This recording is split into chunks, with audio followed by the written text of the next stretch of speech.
guys, and welcome back to my channel, and welcome to the very first book chat of the new year, which is our December book chat. Y'all, we've gone through an entire year of reading, and we're about to talk about the books I read in December so that, maybe you guys can find a few to put on your list. If you remember, my December book chat was really about holiday reads. So I know a lot of people aren't going to necessarily want to go and grab those now. However, you can go ahead and make a little note and put it on your list for next year. However, we do have some that are not holiday centered. And of course, you can read a book whenever you want. So don't forget that. Our first book is A Tidy Ending. It's a novel by Joanna. Now, this book I actually got from the Dollar Tree. And I always like to point that out because a lot of people kind of write the Dollar Tree off, but you could get really good books and books that you still see on the shelves at Barnes. So anytime it's a Dollar Tree book, I will probably say I got it from Dollar Tree. Now, granted, depending on when I got the book, it may not still be there, but at least you know, hey, let me keep my eye out. Let me go to the Dollar Tree. And yes, sometimes you gotta bounce to a few because all Dollar Trees are not created equal, but you can definitely find some good reads. Now, this one, I really enjoyed this book. I'm gonna tell you, I was mad at the end. You know how you read a book and you know what's about to happen, but you'll be so mad because you'll be like, but you ain't had to do that. That didn't have to happen. Y'all could have flipped the story a little bit better.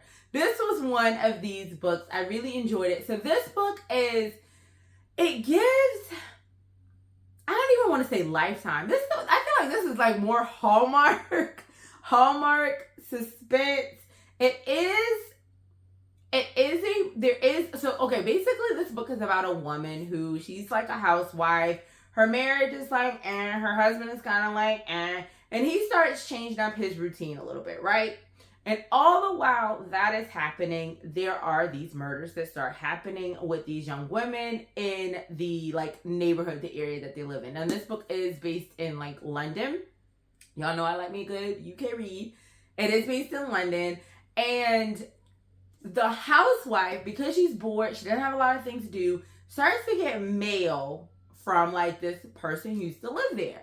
And this person has the life that she feels like she would have wanted.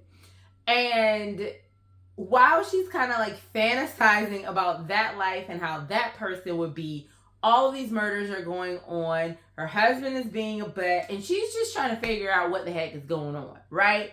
I will say this book had the biggest freaking twist.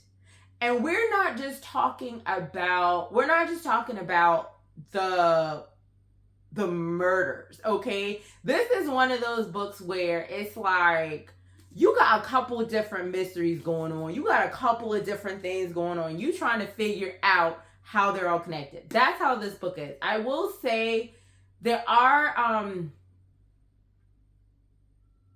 it's so hard to give a trigger warning without telling the story, but there is mention of, someone taking their lives in this book. So definitely be aware of that. Outside of that, and assault. Outside of that, I don't think that there's anything in there. I think the language is pretty fine in this one. Or at least it didn't stand on, I can't remember it.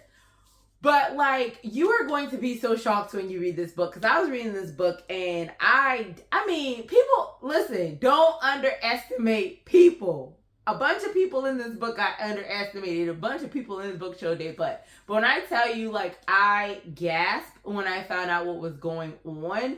And then I gasped again. So this is one of those books where you're not going to see it coming, in my opinion. And even if you think you see it coming, you're not going to believe how it all unfolds. So that's why I say Hallmark. I guess Lifetime too. It could give you Lifetime vibes. But I don't know, it's kind of written, but there's a lot of murders. But Hallmark got murders too. You get what I'm saying. It's a good one. Now, the next one I read, this is my first holiday read. It's The Christmas Appeal. It's by Janice Hallet. I actually read one of her books before, The Apperton Angels. I think that's what it's called. Her books are, at least the ones I've read, are completely written in text, emails, And I remember when I first read that first book of hers, I don't know if it's her first book, but the first book I read, The Apperton Angels, I was like, am I really going to get a story? And you do. This thing is so jokey. It is about a theater group that's putting on a holiday play. And y'all, when I say there's just so much cattiness and so much drama, it's like, you know, those people who be fighting on like the social media neighborhood groups. That's the vibe you get through this, but they're fighting over a play. And a body is found. And then they go through all of this stuff to unravel who the body is, why the body's there, who did what. And I'm just going to say there's some listen, I'm not even going to tell that part because it's funny when you find out what the heck is going on. But words matter, okay? And so it's just really cute. It's really easy to read. I definitely enjoyed it. And it definitely gives you those Christmas vibes with a little bit of stab. That's all I'm saying. The next one I read, you know, I told y'all I was going to be back in my Berenstain Bear in my childhood era. I did read Santa Bear because, of course, it's Christmas. 10 out of 10. We don't have anything to say. By Santa Jane Berenstain, if you didn't know. Now, the next book I read, The Stolen Book of Evelyn Aubrey. This is actually one that I found at Ollie's. So I don't know if you have an Ollie's in your area, but Ollie's is like the dollar store. It's like Family Dollar and Dollar General because things ain't $1, but also like a Walmart. No, you know what it is? It's like a discounted Walmart. That's how I would kind of explain Ollie's. It's like Walmart, but everything's cheap. And they have books. And the Ollie's here has a huge book section. I found a lot of books, a lot of different categories. I mean, from travel, cooking, fiction, children's books, self-help, religious, fantasy. They had like, what is the book called?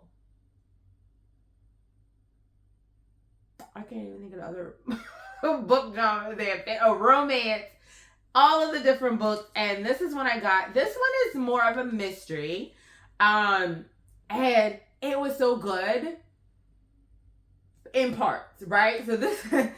So I started reading this one and I switched over to audio because I was reading it. I was like, this is not going to work. It's just moving too slow. It's all like lovey-dovey, whatever. But when I was listening to it, it got more and more interesting. So I feel like if you're a person like me who really, this is kind of like a slower mystery, I guess. And the relationship is a big part of it. There is abuse in this one, so definitely I want to mention that. I'm trying to explain. It was good to listen to, but like for me, I would have had to listen to this. I feel like if I read it, it was going to take me a long time, but not because it wasn't good. I think because the style of book it was more of like a storytelling, but it had like an underlying mystery. But the mystery was good. So I definitely recommend this one. It's about a girl. First is about 1898 in England. Evelyn marries like this famous novelist, and you know, after the newlywed happiness wears off, the author can't write. William can't write anymore. He blames his wife, and the marriage is just. And in California in 2006, Abigail, her mom has died. She never knew who her dad was. And she's literally trying to figure out who she is. And she finds like this picture and a message from her great-great-grandmother, who is Evelyn Aubrey, who we met in England, or just talked about in England. And everyone believes she was murdered. But no one ever found the body. So no one ever knew exactly what happened to her. And basically, Abigail, she's going through all these things. Her life isn't going the way she wants. She's in a relationship. She lives with her grandparents, but things, aren't exactly the best. So she just decides to go to England and figure out what happened. She's trying to figure out who she is because not only does she find that picture in the message, but she also finds a picture of her mom and who she suspects because her mom was like pregnant in them. I can't remember if her mom was pregnant in the picture or like she was very young in the picture, but she's like, this has to be my dad. So when she finds the picture of her great-great-grandmother and the message, she decides, you know what, I'm going to go to England and I'm going to figure out who I am. And so throughout this book, she's figuring out who she is. She's discovering a lot of things, and then she's figuring out what happened to Evelyn, her great-great-grandmother. Men ain't shit. Let me just say that, because that, like, but ladies, we got to make better choices, because Evelyn, you had okay, you can't always go for new and shiny, okay? Let me just say that. But the book was really good. I feel like I will say this book did have me have like, and oh my God, and like, oh, I'm sad, because it twisted a couple different times. So it was good. It wasn't like something I feel like I would have been able to read because of the lulls, but overall, I enjoyed the book. That was a lot. That was a whole lot. This one, A Chapter on Murder by Sue Minks, 'Twas the Night Before Christmas. Now, this is a Christmas book that is actually set in South Carolina. I don't actually know if Riddleton is actually a town in South Carolina. I should have like Googled it. I've never heard of Riddleton, but hey, who knows? But anyway, it is set in South Carolina, and basically this is like, I think, book 3 or 4 of the series, but you can't read them out of order. Basically, the main character, Jen, has inherited a business called Rabbit's Readers from someone who was murdered previously. And you're going to find that out in the book. Like, that happens in, I guess, book 1. But what happens is there is another murder in the town, and she's basically the person who they say, you know, stay out of that, let the cops figure it out, and she don't stay out of it, and then she gets in all kinds of mess. That's what kind of book this is. It is very cute. It is very Hallmark. However, when I was reading the book, you know, I like to pick up on the descriptions and see who the characters are. And I was reading something and I was like, oh, I need to look that up. And then I saw all these, this is why I don't like looking at reviews. I saw these reviews about how the author writes kind of like Black characters. And I had already peeped that when I found out that the main character wasn't Black. But basically, I don't like, because she had choices. And despite one of them being a doctor, she could have picked a different criminal. And I didn't like that. And there was other ways that she wrote things where I was just sitting there like, and I had seen other people mention like the way she writes Black characters is kind of like she does the stereotypical route and using like grammar that she was trying to, if you ain't of the culture, like you don't really have a deep understanding, don't play. I like the book, but I'm not gonna lie, that was in the back of my head the whole time. So I haven't decided if I'm gonna read another book by her. Like, the book was cool. It is very quirky. It is very like, girl, stop being stupid. That was obvious. But because I literally peeped those things as I was like reading just the first few chapters, I don't know. She might be like on, you know, Sue. I don't know. But the book was cute. Had some issues. My little golden books. Y'all know I love Disney, so we ain't even gonna spend much time here. We went to Disneyland. I went on the infamous It's a Small World. Y'all, I might do a video on Disneyland. I really might, comparing Disneyland and Disney World. If y'all seen the video I did like a couple weeks ago where I did like a Disney haul, you know, it ain't the same, but I did go on It's a Small World because you got to see the beautiful outside or whatever. That's their only claim, y'all. But in that it's the first. And won't walk there. But, okay. But I had to get the book. I was like, you got to get the book of all the rides, right? So I got It's a Small World. Cute. It talks about the ride. It's easy.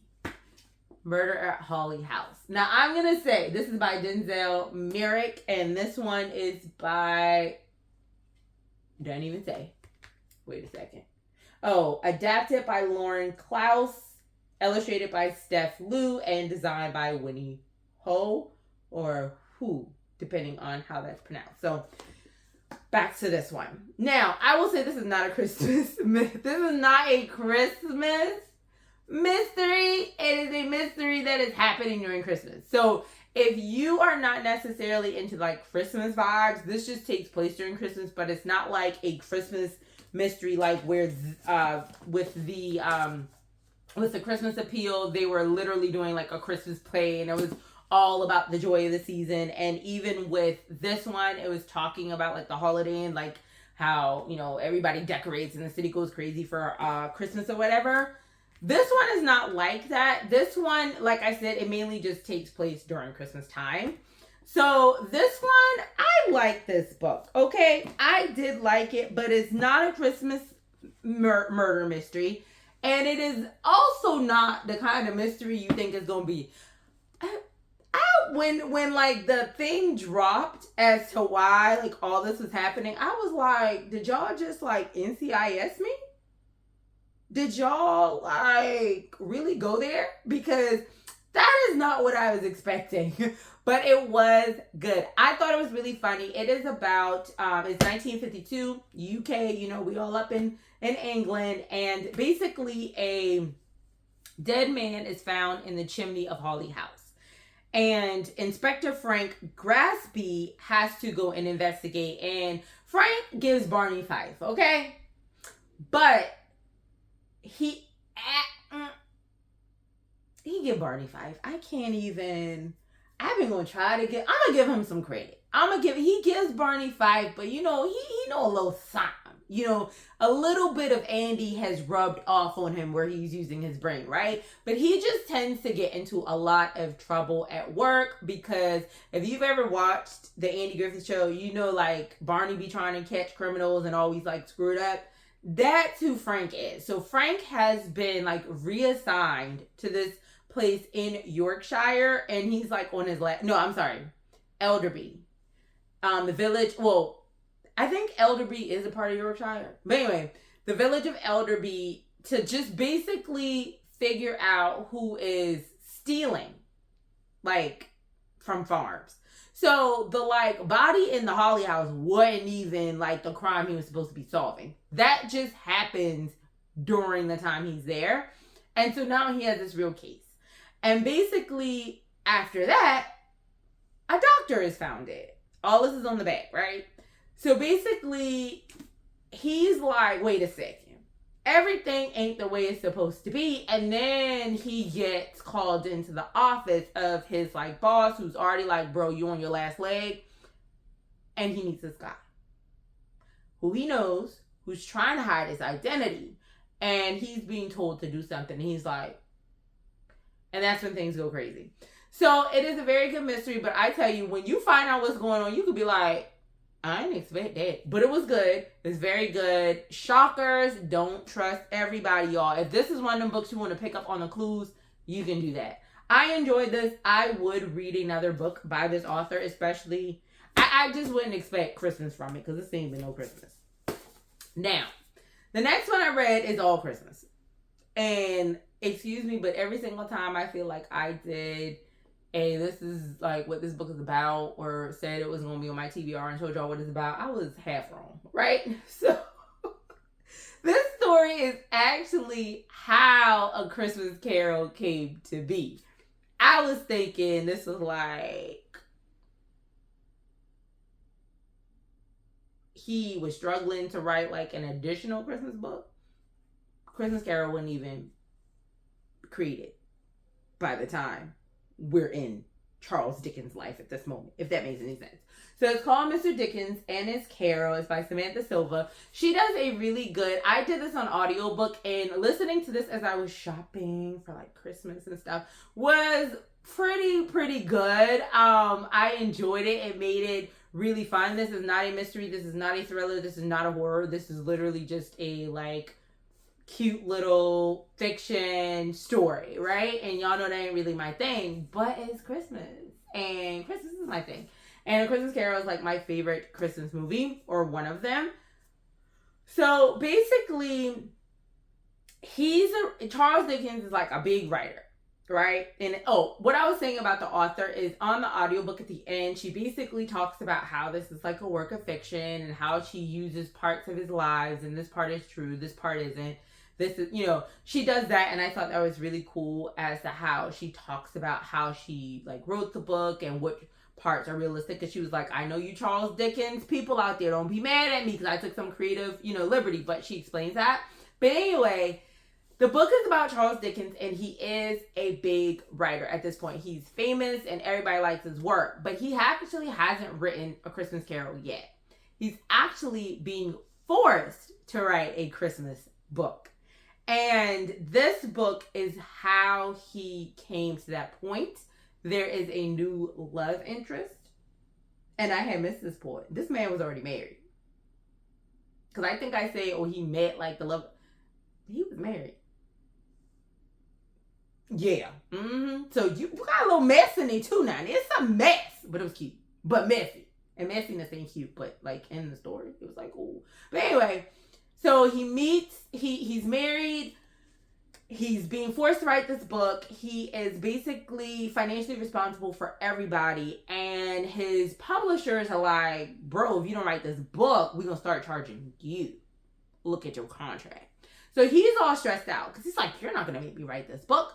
And then, you know, stuff at home doesn't go the way he wants it because the kids are all excited about Christmas. And he's like, money, and I have to write this book and they're going to make me pay.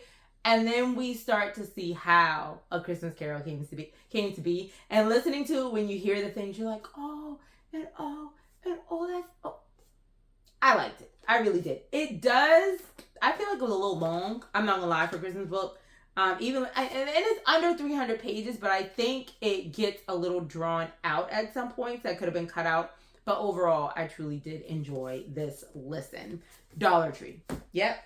This next one is from the Dollar Tree too. It's called I Don't Forgive You. It's by Aggie, Blum, Thompson. This book was real good. Okay. So this is Lifetime, it's like Lifetime times 10. When, you know, somebody really, really plotting against you and you trying to figure out what the hell is going on because your entire life is falling apart. That's this book. So your girl, what was her name? She's a photographer. Her name is Allie Ross, and she's moved to this really nice upscale suburb in DC. And she's with her husband. She's married, and she's just meeting these people, so she wants them to like her, of course, right? And she goes to like a neighborhood party, and this guy pretty much says something to her that takes her back to her past. And something else happens at that party. The next day, that man is dead. Okay, I'm going to just leave it at that.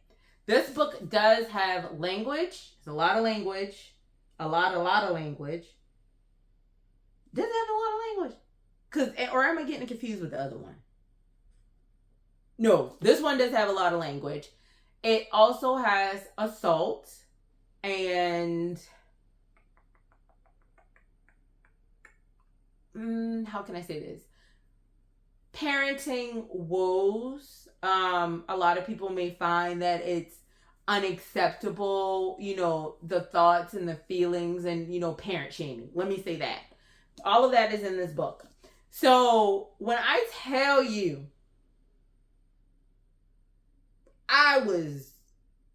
you know something? I'm realizing these two books are so similar. Dang. Basically, like I said, the man says something to her that brings her back to her past. And I will say there is abuse of power in this one as well. Takes her back to her past. And she's just like, well, who knows me? And all of these things, starting with the dead man, starts to happen in her life, literally unravels. Some of the things you could see coming, because you know how you read in those books and you watch those movies and you like, girl, you dumb, don't do that. Allie was stupid. Because there were some moments where she probably could have prevented some things. Alcohol abuse. That's also in here. So substance abuse, keep that in mind. Or not even substance abuse, because that's not really what it was. But if you're sensitive to that topic, you might be sensitive to that in this book. I'm all over the place, y'all. This one was really good. I was on the edge of my seat. I was gasping the entire time. I was fussing at this girl because she was making dumb decisions. I was fussing at this girl because I was like, girl, I hope you know what's about to happen. And when I tell you, I thought I knew who it was. I thought I did. And they twisted it on me. And then I was like, well, is it?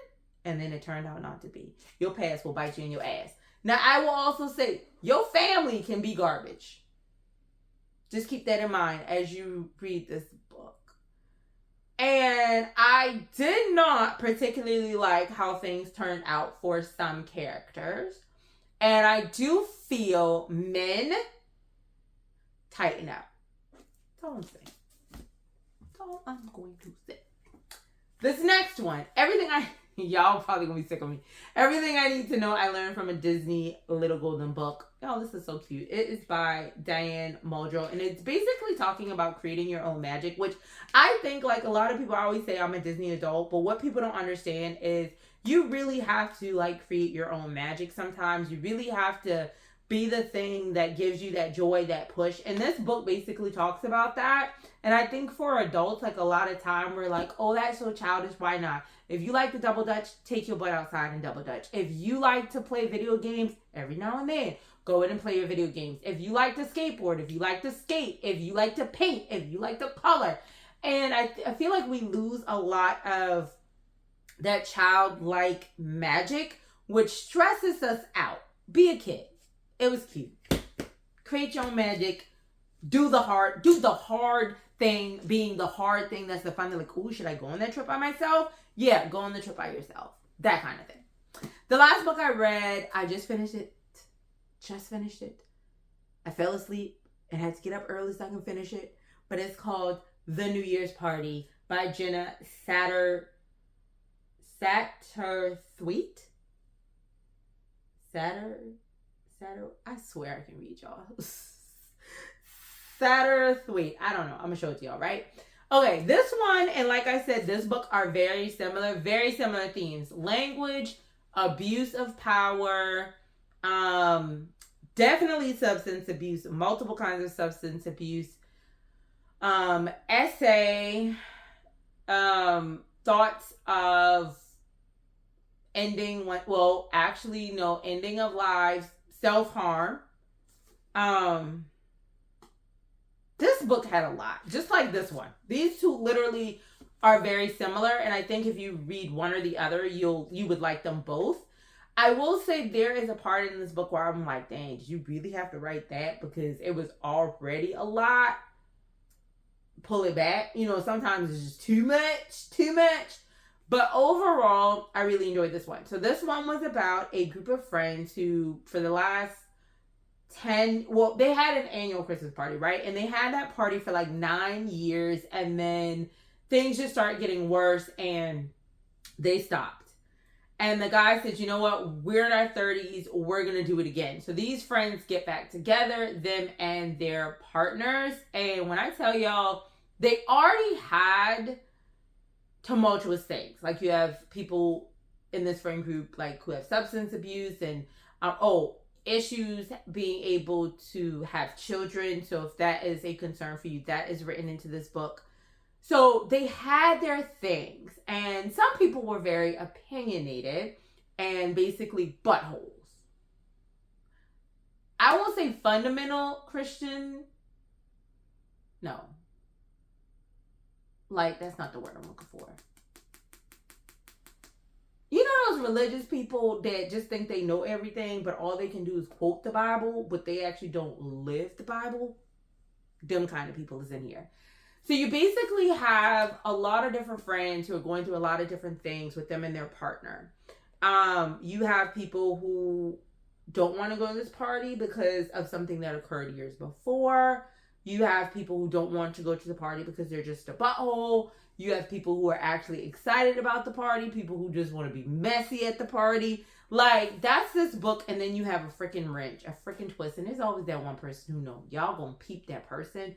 But it was a surprise because I did not, closer to the end, well, honestly, when a character says something, I was like, ooh, I didn't think of that.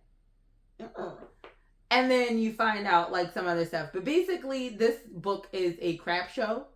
There are a lot of hard topics. Someone ends up dying at this party. Now, nobody deserves to die. But you know that one person where you like, they do need to get their tail whipped? Somebody in this book deserved a good butt whooping. I will say the ending kind of hurt because I'm like, dang. You should have kept your mouth shut. And dang, like, I thought they were gonna, but, ooh. So it's one of those books where I'm like, man, y'all ain't had to do it like that. But the ending was good. So it's so crazy because you know how you got this book's like, oh yeah, I like how it turned out, but could y'all have changed that? Because I felt bad for that person. I literally was like, dang, yes, you have done things, but dang. But anyway, this is a really good one. I like this one. But that's my stack for the month. I feel like that was all over the place, y'all. That's my stack for the month. I'm like really trying to give you details without giving away the book. But anyway, what did you read in December? Tell me about it. Put it in the comments.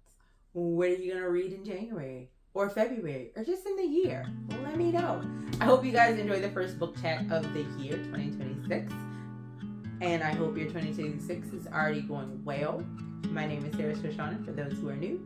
For those of you returning, thank you so much. I will see you in the next one.